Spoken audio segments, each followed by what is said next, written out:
এখন আমরা খেতে বসেছি, এই যে সবাই মিলে। এদিকে এদিকে এদিকে এদিকে সব ভাইরা দিদিরা বলে, অবশ্যই ভাই না মানে বোন না, আমার বলছি সেটাই বলছি। ওই পাশে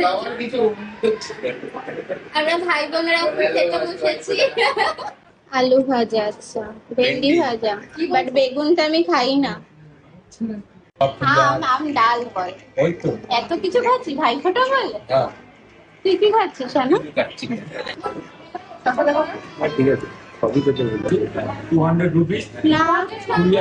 আজকে আজকে এটা বললে হবে না, আজকে সবার জন্য হিসাব এক থাকবে না। এটা কিন্তু এটা কি মাছ? আমি চিনি না মাছ। হ্যাঁ হ্যাঁ আমিও তাই জানি। বাহ, মাছের টেস্টটাও দারুণ। আসতে বাবা, কাপড়ে ফেলিস না। এটা কি দেওয়া খাওয়া হচ্ছে? ভেঙে গেছে। আর লাগবে না, এত খাই না।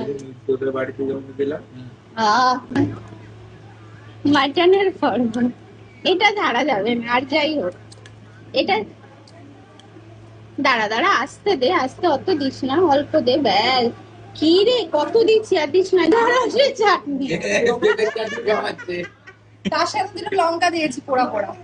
মা, এটা কি করছিস বলতো? পেঁপের চাটনি আর দুটো লঙ্কা, শুকনো লঙ্কা। এই যে বড় সাইজের পেঁপে, ঝরে ঝরে পড়ছে পেঁপে। আমাকে একটু খেতে দাও, ইচ্ছে নেই তোদের? হ্যাঁ বল, কি বলছিস? বল বল। ঝরে ঝরে পেঁপে পড়ছে গাছের থেকে। নাও না, পাপড়টা দেখো। আর দিস না, দিস না, খেতে পাপড়টা হচ্ছে কেরোসিন তেলে ভাজা। কেরোসিন তেলে ভাজা? মা খাবো না, কিছুই খাইনি, সব রেখে গেলাম। ঠিক আছে, হাড়গুলো আছে। হ্যাঁ, আমি কিন্তু কিচ্ছু খেতে পারিনি। দেখ কত মিষ্টি, এত মিষ্টি খাই না আমি।